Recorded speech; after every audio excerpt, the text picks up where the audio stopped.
Hello friends, welcome to Niranjan கவிதைகள். இன்றைக்கி carrot ரசம் தான் நம்ம வைக்க போகிறோம். அதுக்கு வந்து நம்ம வந்து முதல் புளியை வந்து ரசத்துக்கு தேவையான புளி வந்து கூட்டி கரைச்சி எடுத்து வச்சுக்கலாம். இன்றைக்கி வந்து கேரட் பருப்பு ரசம். சூப்பராக கேரட்டே சாப்பிட மாட்டேன்னு சொல்கிறேன் பிள்ளைங்களுக்காக. கேரட் பருப்பு ரசம் இங்கே பாருங்கள், புளி கரைச்சிட்டோம். இங்கே பாருங்கள், நம்ம புளி கரைச்சிட்டு வச்சுட்டோம். இப்போ ஒரு ஸ்பூன் மஞ்சள் போடுறோம், ஒரு ஸ்பூன் மிளகாத்தூள் போடணும். எது? Computer is the input device.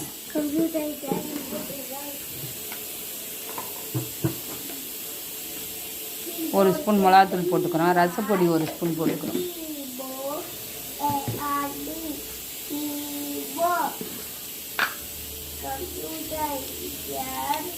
காஞ்ச மிளகா வேணுமான்னு கேட்டாங்க, வாங்கி தராங்கம்மா. இன்னும் ஒரு அரை ஸ்பூன் போடு ரசம்.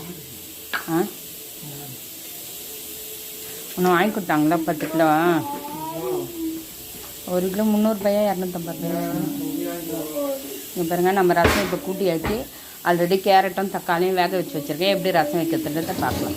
பாருங்கள், நம்ம கேரட் ரசம் வைக்கிறதுக்கு கேரட்டும் தக்காளியும் வேக வச்சு ஆல்ரெடி எடுத்து வச்சுருக்கோம். ரசம் வந்து இங்கே நம்ம ஆல்ரெடி கூட்டி வச்சுருக்கோம். இப்போ இந்த கேரட்டும் தக்காளியும் சேர்த்து அரைச்சின்னு வந்துடலாம். கேரட் ரொம்ப கண்ணுக்கு நல்லது. கேரட் பொரியல் சாப்பிட மாட்டேன்னு சொல்கிற பிள்ளைங்களுக்கு ரசமாக சாப்பிட்றாங்கன்னா கேரட் ரசம் வச்சு கொடுங்க. இப்போ பாருங்கள், நம்ம கேரட் ரசத்துக்கு தேவையான தாளிப்பு ரெடி பண்ணுறோம். அதுக்கு வந்து எண்ணெய் ஊற்றிருக்கேன், கடுகு போட்டிருக்கேன். இப்போ வந்து இந்த பாருங்க, கேரட்டு தக்காளியும் சேர்த்து அரைச்சின்னு வந்திருக்கேன் நம்ம கேரட் ரசத்துக்கு. சூப்பராக இப்போ இதை வச்சு தான் நம்ம ரசம் வைப்போம். இப்போ பாருங்கள், நம்ம கடுகு பொரிஞ்சிருச்சு. இந்த ஸ்டேஜில் வந்து நம்ம இடித்து வச்ச சின்ன வெங்காயம், இஞ்சி, பூண்டு சேர்த்துக்கிறோம். சின்ன வெங்காயம் உடம்புக்கு ரொம்ப ரொம்ப நல்லது. சின்ன வெங்காயம் எல்லாத்துலேயும் சேர்த்துக்கலாம், ரசத்துலேயும் சேர்த்துக்கலாம். ரசத்துலேயும் சின்ன வெங்காயம் சேர்த்து செய்கிறப்ப சூப்பராக இருக்கும் ரசம்.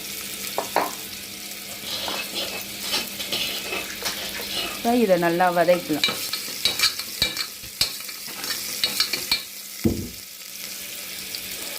ரசத்துக்கு உப்பு போட்டோம். இங்கே பாருங்கள், நம்ம சின்ன வெங்காயம் இந்த அளவுக்கு வதங்கினா போதும். இந்த ஸ்டேஜில் வந்து நம்ம வந்து கேரட் சேர்த்துக்கணும். அரைச்சி வச்ச தக்காளியும் கேரட் பேஸ்ட்டையும் சேர்த்துக்கணும். இதை ஒரு வதக்கிட்டு நம்ம ரசம் எடுத்து ஊற்றி கொதிக்க வச்சுட்டோம்னா சூப்பரான நம்ம ரசம் ரெடி ஆகிடும். வதங்கட்டும். நம்ம தக்காளி நல்லா வதங்கிடுச்சு, அந்த கேரட்டும் நல்லா வதங்கிடுச்சு. இந்த ஸ்டேஜில் நம்ம ரசம் சேர்த்து ஊற்றிடும். இதை பாருங்கள், சூப்பரான நம்ம கேரட் ரசம் ரெடி ஆகிடுச்சு. கொதிக்கிட்டோம். நம்ம ரசம் எப்படி இருக்குது இது பாருங்கள், நம்ம கேரட் ரசம் ரெடி ஆகிடுச்சு. இந்த ஸ்டேஜில் கொஞ்சோண்டு தண்ணி சேர்த்து ஆஃப் பண்ணிட்டோம்னா நம்ம சூப்பரான கேரட் ரசம் ரெடி.